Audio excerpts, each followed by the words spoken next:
Hi everybody, I want to welcome you to Inclusion of Students with Special Needs, Education 605, Viterbo University. My name's David and I will be your instructor for this course. This video is meant to talk about what our upcoming modules will be like the upcoming weeks, the expectations for the course, and then just getting to know me a little bit. So I'll try to keep this brief. So we will start on March 7th.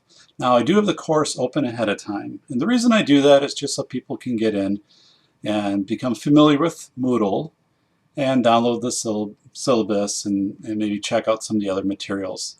For some people this might be their first online class, so I found that opening it up a little bit in advance is helpful. You don't have to go to class online until March 7th though. That's up to you. I do ask that if you access it early, that you don't begin posting until the 7th. And then it looks like we run through April 29th, and boy, at that time we'll probably have some 70-degree days. Definitely not like today. It's a chilly one. So a few things. One is every week there will be a Fireside Chat video like this. And what I'll do is I will talk a little bit about the week that we just completed. And I'll probably recognize a few of you by your first name on some of your posts or assignments that you've submitted. And you know, talk about those. You know, definitely anything that stands out as making a very unique point or exceptional work, you know, I want to go ahead and highlight that. So you will have a fireside chat, and then I will go and review the themes that we covered during the week, kind of even what emerged from our threads, and then talk about the upcoming week. So you'll always have that kind of week-to-week connection with me. I don't record these, you know, ahead of time. Well, this one is recorded. Today is the 26th of February, but otherwise these would not be recorded ahead of time.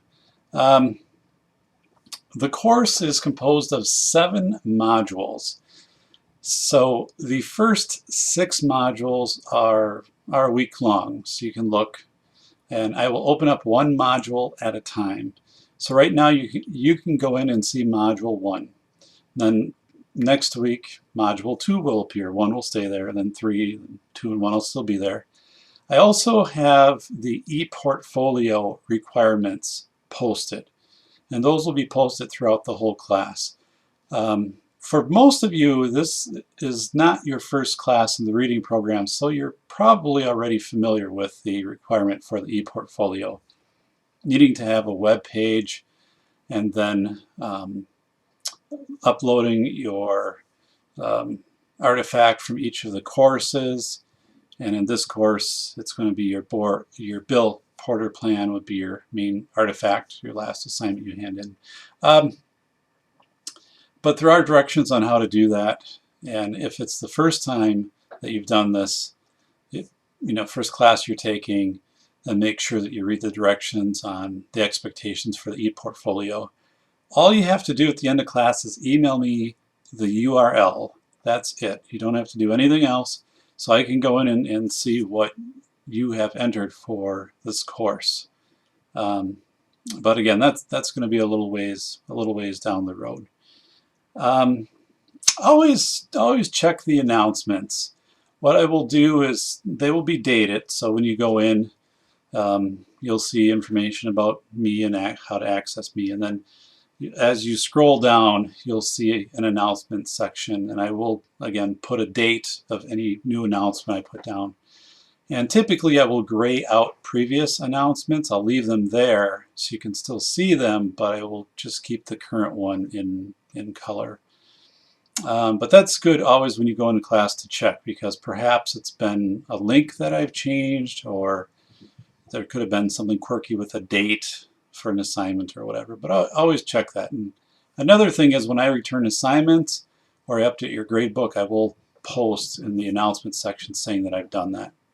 Expect for your gradebook to be updated probably about every 2 weeks. So if you jump in there right after a module and you don't see all of your grades entered, don't worry about that. But about every 2 weeks, I will go in and I will update your gradebook. Typically, if there's something that I see that you're doing that is falling pretty far outside the lines of what I'm expecting, I'll get in contact with you. The other thing is, if you're not accessing the course on a regular basis, and what I mean by that is probably at least every other day. If it's been 5-6 days since you've accessed the course, I'm likely going to email you or give you a phone call. So be prepared for that. But really, you should be accessing the course on a pretty regular basis just to get in and to see what new has been put up. I typically will do that daily. That's not the requirement for you, but I'll typically go in almost daily, sometimes not on Sundays though. And if you do need to get a hold of me, texting me is the best way. But if it's a long message, then email it to me. I'm not a savvy texter. It would take me a long time to respond back. You always put like what your, put your name too, so I know who's texting me. There's a book required for the class, and I sent that email to you already, but it is listed. Once you get into Moodle, you'll see the book, and you can get that either through the bookstore or you can jump on Amazon or eBay and get that if it's not available at the bookstore. So the course does evolve a lot off of the book once we reach week 2. So it is a book you will definitely need for the course, because there will be discussion questions which will say, pages 58 through 79 reflect on these points. So buy the book. In your syllabus, you will see a co-teaching rubric. That is just an example. It's not an assignment that you have to do, although there is a discussion thread which will ask you to talk about what you see in your teaching environment, whether it's co-teaching, teach and assist, stations, so forth. And that coincides with some chapters in the book. So again, don't worry about the rubric. The rubric is in the syllabus just to kind of give you an idea of what you might be looking for if you're observing that type of learning environment. Okay, this is what I should be seeing in a co-teaching setting, like common planning time, for example.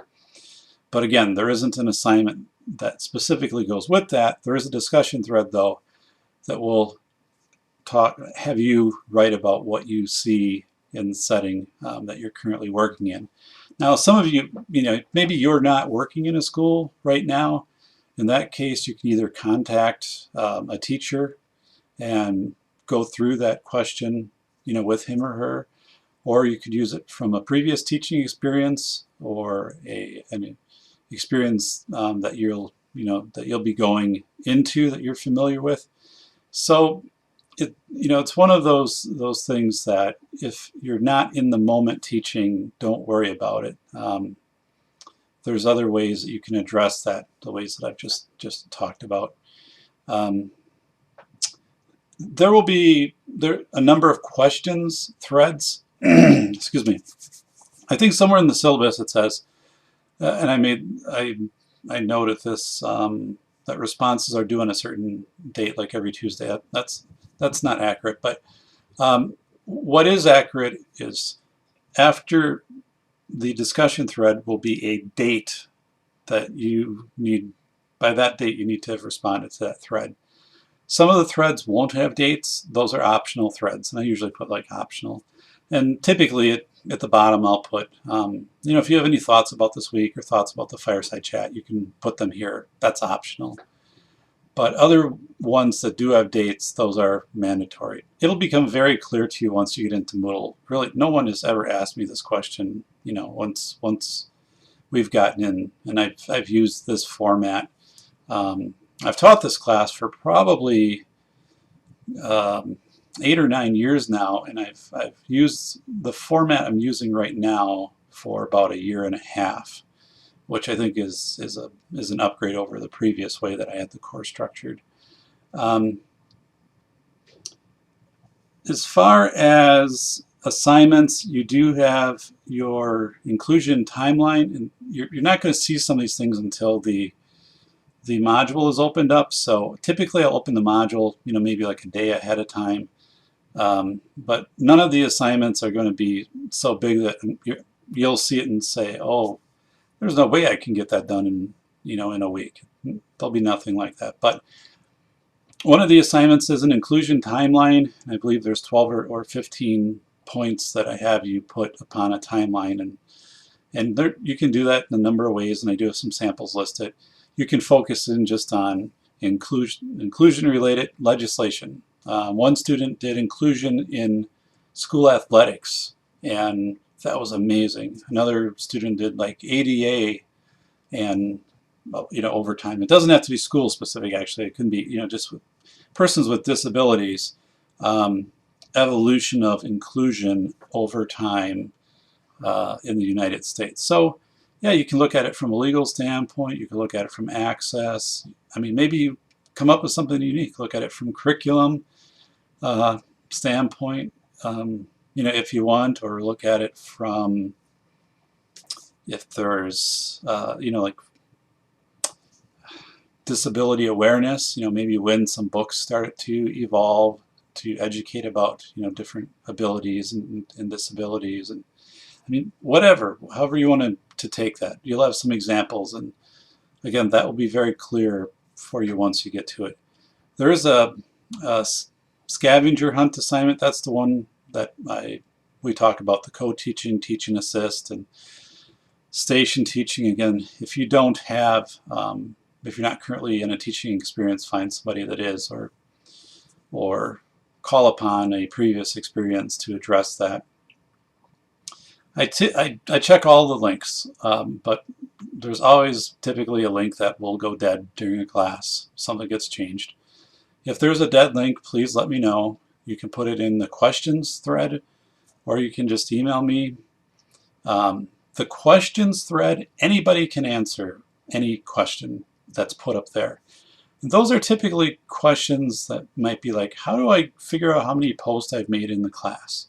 Or it could be something very specific, like here's some materials that were distributed in my school that we put together that I think might be useful for other people. And sometimes people will email me things and say, like, here's a IEP at a glance document that I think could fit into this module. Feel free to use it. So again, feel free to do that. And sometimes, again, I'll take materials and then I'll use them for future classes. But if that's the case, I would ask you for permission. We get into our final assignment, which is our Bill Porter plan. That will be your artifact assignment.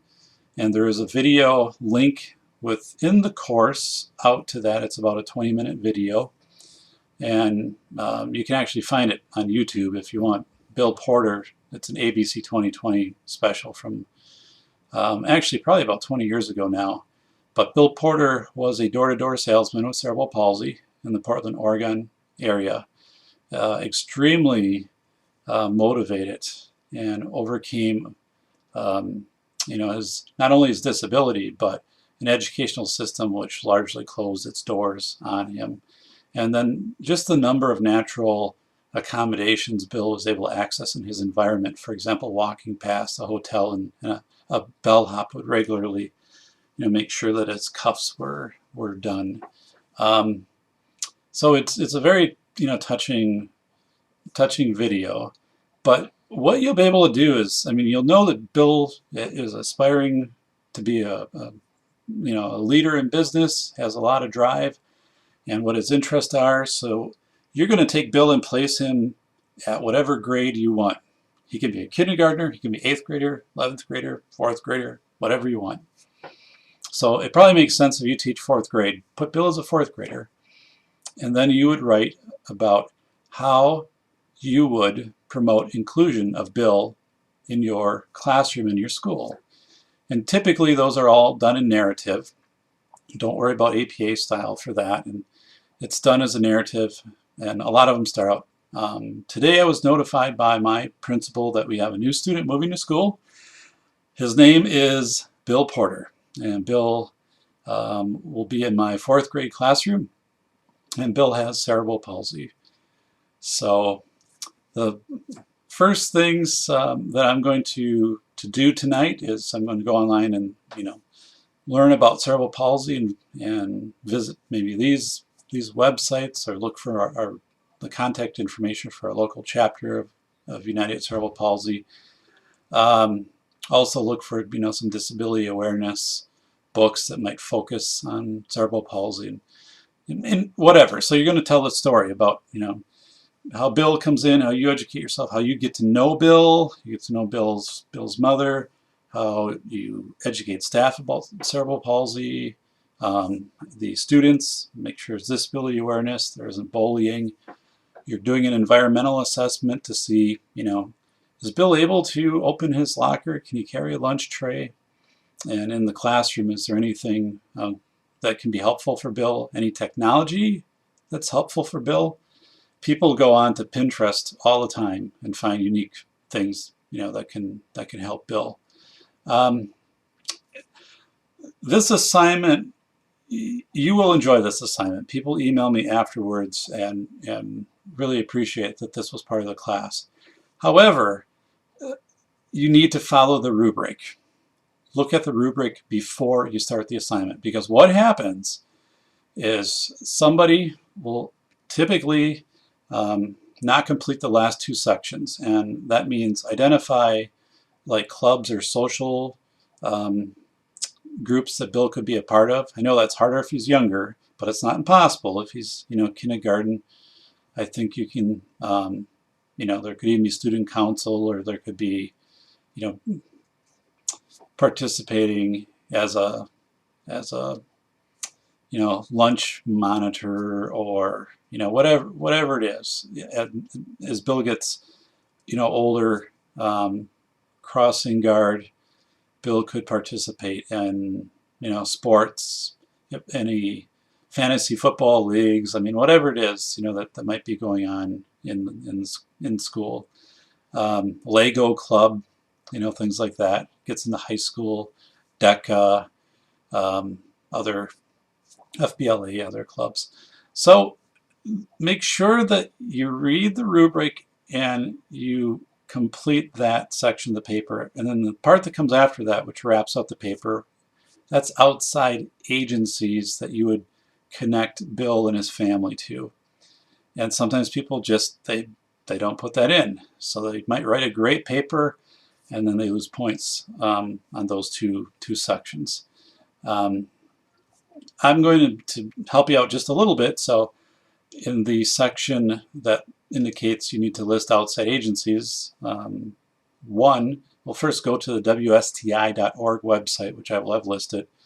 That has your county, and you can click on it. It'll give different disability supporting agencies. But your county ADRC, United Cerebral Palsy would probably be a group you'd want to get Bill connected with, an agency. Easter Seals, maybe local park and rec. Think about that. No matter what age he is, what can Bill do in summer? T-ball, or is it soccer, or virtually anything. People kind of overlook stuff like that. So I've already thrown a few out there for you, but I'm just going to take a review over my notes in front of me, and I think I've got everything covered. This class depends upon you posting. So make sure that you get in and that you're making posts. And you have to make your original post to the questions that have the dates next to them, but then make sure you're responding to your classmates also. I mean, you don't have to respond to everybody. You don't have to be making 100 posts a week, but make sure that you can contribute and keep the threads going. A class that just finished up a number of, which had about the same number of students, actually had 2 fewer students than what we have in this class. Most of the threads went on for 7, 8 responses. People would get in and then they would just, okay, they would respond on what somebody posted, and then someone might respond upon that, and someone might have a global response upon kind of collectively what's been put down. You will see my style. I'll go in and I will copy part of a post and then paste it into my response, and usually get pretty specific onto some things. Be candid, and if there's something, again, that I post that you maybe have a different viewpoint, share it, go for it. Share what's going on, with your district, your practices, your perspectives on inclusion. And also, if there's any materials that you feel would benefit your peers, certainly don't, make anything available that has a copyright or something that you don't have permission from your district. But oftentimes students have kind of working documents that they just use in their own professional life to streamline some things, and they might say, hey, I'm going to make this available to help out some other people. So that's it. So we are ready for week 1. Again, the class begins on March 7th. You do not need to access the class until March 7th. If you do access the class prior to that, then I ask that you don't post. I mean, go in and take whatever you want from the class, tour it, but I'm not going to be in the class really before the 7th. So if you post, I'm not going to be posting back to you. And make sure that you're accessing on a regular basis, that you go in and you check. You're checking the questions, and then usually on the right side it'll have the most recent threads that have been put up, so you can see, and it'll say, since the last time you logged in, here's the new threads that have been added. So, and then as we get in, week by week, I will start opening up additional modules, and you'll get to see that. And the last module is longer than 1 week, and that's the Bill Porter one. So you do have plenty of time to work on that assignment. I think almost like a full 2 weeks. And again, you'll have no problem with that. So I'm looking forward to working with you. If you have any questions, don't hesitate to get a hold of me. Again, texting is the best way. Just let me know who you are. The other thing is, make sure when you submit your assignment, your Bill Porter plan, at the end, that you put your name on it, or anything else that you're posting as an assignment. It's amazing. I had a class recently where 4 students completely left their assignments off, or left their name off their final assignment. So I can obviously see who posted it, so I can go back in and just write the name on it, but make sure you put your name on your assignment. And I love this course. I've taught this course maybe 50 times, maybe more, for Viterbo.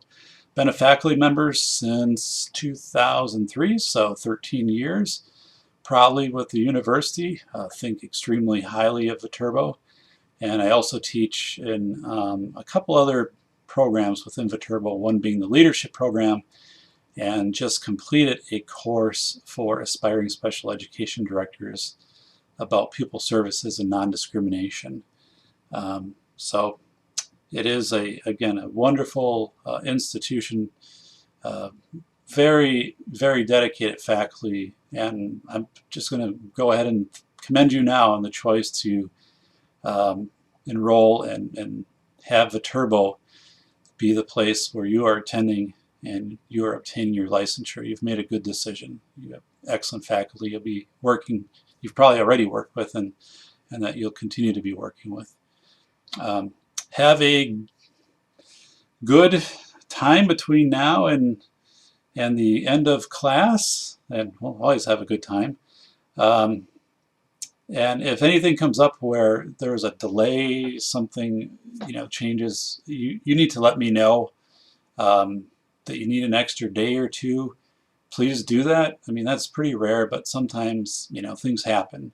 And, so just get a hold of me. I believe everything in the syllabus and course are fully aligned, but every time I build a course, I have to redo it a little bit. So if there are a link that doesn't work, or there's a date that isn't matching up or making sense, just make me aware of it, and I'll go in and I'll get that taken care of. So, but typically those things should be few and far between. But Moodle also evolves, so it won't evolve during the class. What you see is what you'll see, but sometimes I do upgrades to different versions between classes, so I have to go in and make some changes. I'm not quite sure how those changes will appear for students until we actually get into the class. So, but I have talked enough, and I look forward to Education 605, Inclusion of Students with Special Needs. Thank you.